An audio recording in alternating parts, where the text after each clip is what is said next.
അമിതമായ മാനസിക സംഘർഷത്തിന് കാരണം, സമ്മർദ്ദത്തിന് കാരണം എന്താണെന്നറിയാമോ? നമ്മളുടെ അമിത ചിന്തയാണ്. ഈ അമിത ചിന്ത നമ്മളുടെ ഓറയെ അല്ലെങ്കിൽ ആഭാമണ്ഡലത്തെ ബാധിക്കും. അതുപോലെ തന്നെ നമ്മളുടെ ജീവിത വിജയത്തെ ബാധിക്കും. അതിനപ്പുറം നമ്മൾ പ്രാർത്ഥിക്കുന്ന പല കാര്യങ്ങളും സംഭവിക്കണോ വേണ്ടയോ എന്ന് നിശ്ചയിക്കുന്നത് പോലും നമ്മളുടെ ചിന്തകളാണ്. അതുകൊണ്ട് ചിന്തകൾ കുറച്ചെങ്കിൽ മാത്രമേ മാനസിക സമ്മർദ്ദം എന്നുള്ളത് ഇല്ലാതാകുകയുള്ളൂ. അങ്ങനെ ഇല്ലാതായെങ്കിൽ മാത്രമേ നമ്മൾക്ക് ജീവിത വിജയം സംഭവിക്കുകയുള്ളൂ. അപ്പോൾ അങ്ങനെ മാനസിക സമ്മർദ്ദത്തെ കുറയ്ക്കാൻ, നമ്മളുടെ ചിന്തകളെ കുറയ്ക്കാൻ എന്തൊക്കെ മാർഗങ്ങളുണ്ട്, നമ്മളുടെ സനാതന ധർമ്മത്തിൽ ഗുരുക്കന്മാർ എന്തൊക്കെയാണ് പറഞ്ഞു പോയിട്ടുള്ളത് എന്ന് നമ്മൾക്ക് മനസ്സിലാക്കാം.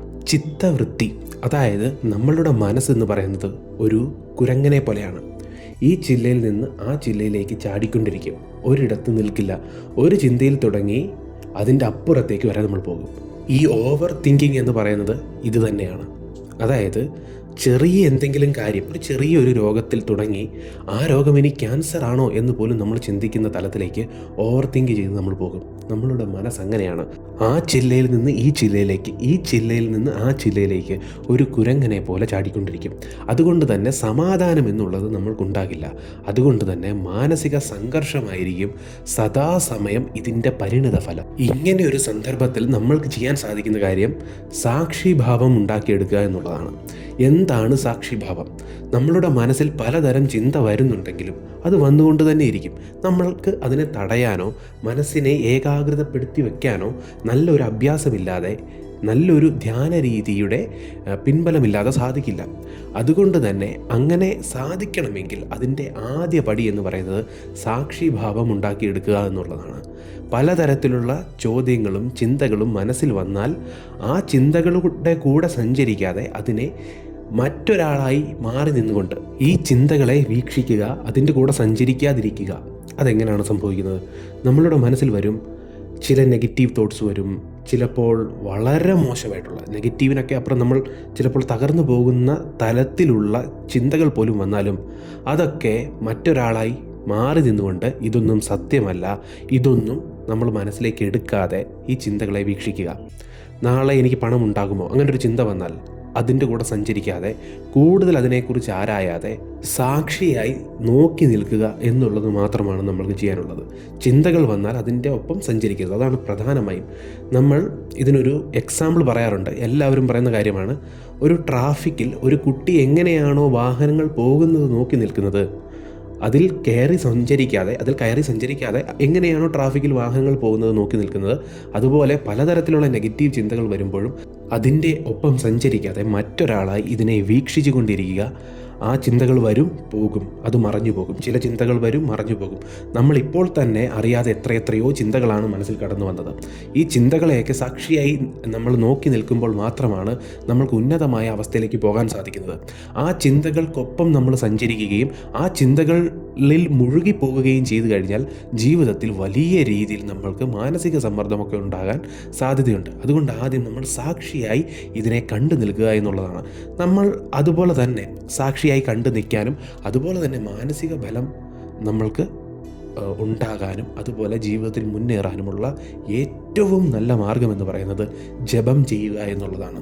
നമ്മൾ ജപം ചെയ്യുന്നത് തന്നെ ആദ്യം വൈഖരിയായിട്ട് ചെയ്ത ജപം പിന്നീട് മാനസികമാകുമ്പോൾ മാനസിക തലത്തിൽ ആ നാമം, നമ്മൾ ഏത് നാമമായിരുന്നോ ജപിക്കാൻ തുടങ്ങിയത് ആ നാമം മുഴങ്ങുകയും, അല്ലെങ്കിൽ നമ്മൾ വൈഖരിയായിട്ട് ശബ്ദത്തോടെ കൂടിയാണ് ജപിക്കുന്നതെങ്കിലും പൂർണ്ണമായും നാമത്തിൽ മാത്രം നമ്മളുടെ ശ്രദ്ധ കേന്ദ്രീകരിക്കുമ്പോൾ തീർച്ചയായും പലതരത്തിലുള്ള നെഗറ്റീവ് ചിന്തകളും ഒരാളുടെ മനസ്സിൽ നിന്ന് ഇല്ലാതാകുമെന്നുള്ള കാര്യത്തിൽ ഒരു തരത്തിലുള്ള സംശയത്തിൻ്റെയും കാര്യമില്ല. കാരണം എന്താണ്?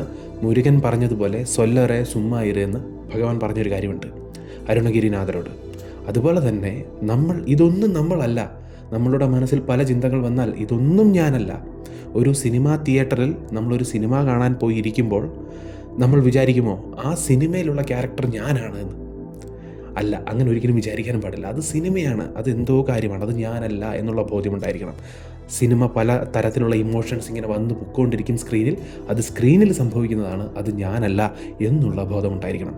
അതുപോലെ ജീവിതത്തിൽ പലതരത്തിലുള്ള ചിന്തകൾ വന്നാലും അത് ഞാനല്ല എന്നുള്ള ഒരു ഡിറ്റാച്ച്മെൻറ്റ് അല്ലെങ്കിൽ ഒരു വിരക്തി നമ്മൾക്കുണ്ടായിരിക്കേണ്ടത് നിർബന്ധമാണ്.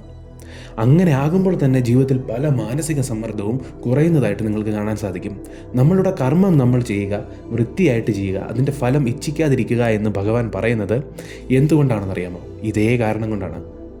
ഒന്ന്, നമ്മൾക്ക് കർമ്മമില്ലാത്ത അവസ്ഥയിലൂടെ, അതായത് നിഷ്കാമ കർമ്മത്തിലൂടെ അകർമ്മം സംഭവിച്ചെങ്കിൽ മാത്രമേ ആത്മീയമായിട്ടുള്ള ഉണർവുണ്ടാകുകയുള്ളൂ. അതൊന്ന്.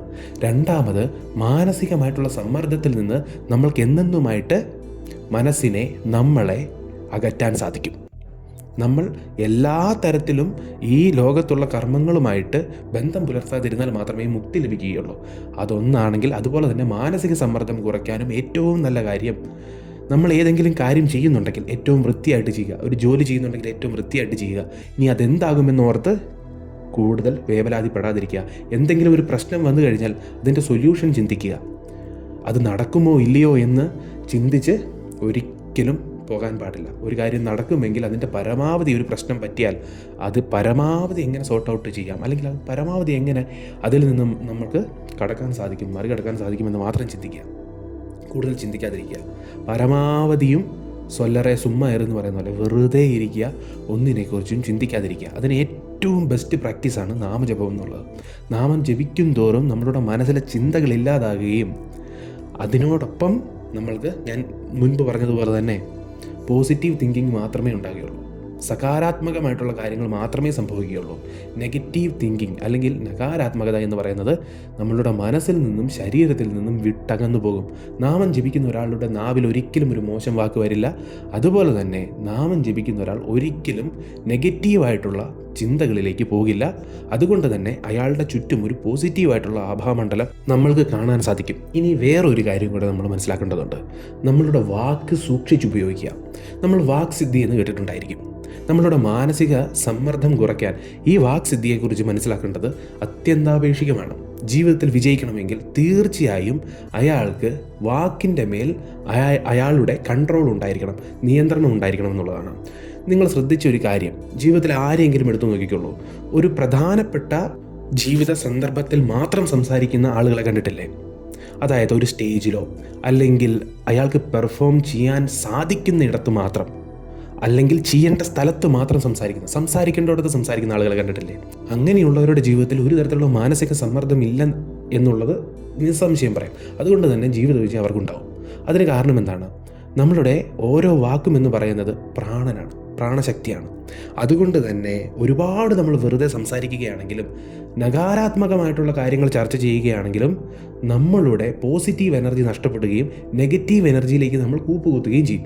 അതുമാത്രമല്ല, നെഗറ്റീവ് മാത്രം സംസാരിക്കുന്നവരുടെ അടുത്ത് നമ്മൾ ഇരുന്നാലും ഇതേ ഫലമുണ്ടാവും. ഇത് ഈ വാക്സിദ്ധിയുമായിട്ട് ബന്ധപ്പെട്ടതാണ്. രണ്ട് തരത്തിൽ നമുക്ക് വാക്സിദ്ധി പറയാം. ഒന്നെന്ന് പറയുന്നത്, നമ്മൾ എന്തെങ്കിലും ഒരു കാര്യം പറഞ്ഞാൽ അത് സംഭവിക്കുന്നു. അത് സംഭവിക്കണമെങ്കിൽ നമ്മൾ ഒരുപാട് സംസാരിക്കാത്തവരായിരിക്കണം. ഒരുപാട് സംസാരിക്കുക എന്ന് പറഞ്ഞാൽ വെറുതെ ആവശ്യമില്ലാത്ത കാര്യങ്ങളൊക്കെ പറയുന്നവരാണെങ്കിൽ അവർക്ക് വാക്സിദ്ധി ഉണ്ടാകില്ല. അതുപോലെ തന്നെ നല്ല രീതിയിൽ നാമമോ മന്ത്രമോ ജപിച്ച് സിദ്ധി കൈവരിച്ച ഒരാൾക്ക് മാത്രമേ വാക്സിദ്ധി ഉണ്ടാകുകയുള്ളൂ. ഇതുപോലെ തന്നെ ഒരിക്കലും പൊയ് വാക്ക് പറയാത്ത, ഒരിക്കലും നുണ പറയാത്ത ആളുകൾക്ക് മാത്രമേ വാക്സിദ്ധി ഉണ്ടാകുകയുള്ളൂ. അവരൊരു കാര്യം പറഞ്ഞാൽ അത് സത്യമായിരിക്കും, അവരൊരു കാര്യം പറഞ്ഞാൽ അത് ചെയ്തിരിക്കും. അങ്ങനെയാണ് വാക്സിദ്ധി ഉണ്ടാകുന്നത്. എങ്കിൽ വേറൊരു തരം സിദ്ധിയുണ്ട്. നമ്മളുടെ സംസാരത്തിൻ്റെ മേൽ, നമ്മളുടെ വാക്കിന് മേൽ പൂർണ്ണമായ നിയന്ത്രണം ഒരാൾക്കുണ്ടെങ്കിൽ അതും വാക്സിദ്ധിയാണ്. ഞാൻ എന്ത് പറയണമെന്ന് ഞാൻ വിചാരിക്കുന്നു അതേ ഞാൻ പറയുകയുള്ളൂ. അതെത്ര സമ്മർദ്ദം നമ്മൾക്കുണ്ടായാലും, അതായത് ദേഷ്യം വന്നാലും സങ്കടം വന്നാലും എന്ത് ഞാൻ സംസാരിക്കണോ അതേ ഞാൻ സംസാരിക്കുകയുള്ളൂ. ചിലരെ ശ്രദ്ധിച്ചിട്ടില്ലേ? എത്ര ദേഷ്യം വന്നാലും സങ്കടം വന്നാലും ആ ഒരു വികാരത്തിന് അടിപ്പെട്ട് അവരാവശ്യമില്ലാത്തത് പറയില്ല. അവരൊരിക്കലും ദേഷ്യം വന്നാൽ ഉടനെ ഒരാളെ കുറ്റം പറയില്ല. പിന്നീട് നമ്മൾ ചിന്തിച്ചിട്ട് കാര്യമില്ല. പല ബന്ധങ്ങളും ഇല്ലാതാകുന്നത് ഒരു നിമിഷത്തെ ചിന്ത കൊണ്ടാണ്, ഒരു നിമിഷത്തെ സംസാരം കൊണ്ടാണ്. ഒരു നിമിഷം നമ്മളുടെ വാക്കായി പറയുന്ന കാര്യം അത് മറ്റൊരാളെ വേദനിപ്പിച്ചാൽ അത് മതി ഒരായുസിൻ്റെ ബന്ധമില്ലാതാക്കാൻ. അതുകൊണ്ട് പലപ്പോഴും ശ്രദ്ധിച്ചാൽ മതി, ജീവിതത്തിൽ വിജയിക്കണമെങ്കിൽ സംസാരത്തിൻ്റെ മേൽ സിദ്ധി വേണം, വാക്സിദ്ധി വേണം. അപ്പോൾ ആ വാക്സിദ്ധി വേണമെങ്കിൽ ആ നിയന്ത്രണം എങ്ങനെയാണ് കൊണ്ടുവരുന്നത്? അതിന് നമ്മൾ ആദ്യം എവിടെ എങ്ങനെ സംസാരിക്കണമെന്ന് മനസ്സിലാക്കണം. ധ്യാനം ചെയ്യണം, നാമജപം ചെയ്യണം. നമുക്ക് ഒരു മാർഗമേ ഉള്ളൂ. നമ്മൾ സാധാരണക്കാർക്ക് ആ ഒരു തലം കണ്ടെത്തണമെങ്കിൽ നമ്മൾ നാമജപത്തിലൂടെ തുടങ്ങണം. ഭഗവാന്റെ നാമജപം 10 മിനിറ്റെങ്കിലും ഏകാഗ്രതയോടെ ജപിക്കുമ്പോൾ, ആ നാമത്തിൽ തന്നെ നമ്മൾ ശ്രദ്ധ കേന്ദ്രീകരിക്കുമ്പോൾ, നാമം എന്ന് പറയുന്നത് ഭഗവാൻ തന്നെയാണ്. ഭഗവാന്റെ നാമവും ഭഗവാനും തമ്മിൽ ഒരു വ്യത്യാസവുമില്ല. അപ്പോൾ ആ ഭഗവാനെ സ്മരിക്കുമ്പോൾ, നാമത്തിൽ പൂർണ്ണമായി ശ്രദ്ധ കേന്ദ്രീകരിക്കുമ്പോൾ എവിടെ എങ്ങനെ സംസാരിക്കണമെന്നുള്ള ബോധം നമ്മൾക്കുണ്ടാവും. അതില്ലെങ്കിൽ നമ്മളുടെ ജീവിതത്തിൽ വലിയ പ്രശ്നങ്ങളുണ്ടാവും. വികാരത്തിന് നമ്മൾ അടിപ്പെട്ടു പോകും. നമ്മൾ പല കാര്യങ്ങളും വേണ്ടാത്തടത്ത് വേണ്ടാത്ത രീതിയിൽ സംസാരിച്ചു പോകും. അങ്ങനെ വീണ്ടും വലിയ രീതിയിൽ മാനസിക സംഘർഷം നമ്മൾക്കുണ്ടാവും, സമ്മർദ്ദം നമ്മൾക്കുണ്ടാവും, ചിന്തകളുണ്ടാവും. ഇതെല്ലാം ഒരു സംസാരം കാരണമാണ്. പലപ്പോഴും ഒരാളെ നമ്മൾ ശാരീരികമായൊരു മുറിവേൽപ്പിച്ചാൽ പോലും അത് ഉണങ്ങിയോ എന്ന് നമ്മൾക്ക് മനസ്സിലാക്കാൻ സാധിക്കും. അയാൾക്കിപ്പോൾ ഗുണപ്പെട്ടോ എന്ന്. എങ്കിൽ ഒരു വാക്കുകൊണ്ട് നമ്മൾ ഒരാളെ വേദനിപ്പിച്ചാൽ അത് ഉണങ്ങിയോ ഇല്ലയോ, ആ മുറിവ് ഉണങ്ങിയോ ഇല്ലയോ എന്ന് നമ്മൾ പറയാൻ സാധിക്കില്ല. അത് ചിലപ്പോൾ ഉള്ളിൽ കിടന്ന് ചില മുറിവുകൾ മാത്രമേ ഉള്ളൂ, കാലം കഴിയും തോറും വർദ്ധിച്ചു വരുന്നത്. ചിലത് നമ്മൾക്കറിയാം, ശരീരത്തിലേൽക്കുന്ന മുറിവാണെങ്കിൽ 1-2 ദിവസം കഴിയുമ്പോൾ തൊട്ട് കരിഞ്ഞു തുടങ്ങും. എങ്കിൽ ചില മുറിവുകൾ ആഴത്തിലുള്ളതാണെങ്കിൽ, വാക്കുകൊണ്ട് ഏൽപ്പിച്ചതാണെങ്കിൽ, അത് കാലങ്ങൾ കഴിയും തോറും കൂടി വരികയുള്ളൂ. അങ്ങനെ നമ്മൾ ഒരാളെ മുറിവ് ഏൽപ്പിച്ചിട്ടുണ്ടെങ്കിൽ അതിൻ്റെ പ്രത്യാഘാതം വലിയ രീതിയിൽ നമ്മളിലേക്ക് വരും. ഇതൊക്കെ സംസാരം കൊണ്ടുണ്ടാകുന്നതാണ്. അതുകൊണ്ട് ഏറ്റവും നല്ല കാര്യം സംസാരത്തിൻ്റെ മേൽ നിയന്ത്രണം കൊണ്ടുവരിക എന്നുള്ളതാണ്. അതിന് ഏറ്റവും നല്ല മാർഗം എന്ന് പറയുന്നത് നാമജപം തന്നെയാണ്. അല്ലെങ്കിൽ നമ്മൾ പറയുന്ന കാര്യം, നമ്മളുടെ വാണി അല്ലെങ്കിൽ സംസാരം, വാക്കെന്ന് പറയുന്നത് അധോമുഖിയായി പോകും. അതുകൊണ്ട് ആർക്കും ഒരു പ്രയോജനം ഉണ്ടാകില്ല. നകാരാത്മക നെഗറ്റീവ് എനർജി മാത്രമേ ഉണ്ടാകുകയുള്ളൂ. അതാണ് അധോമുഖ വാണി എന്ന് പറയുന്നത്.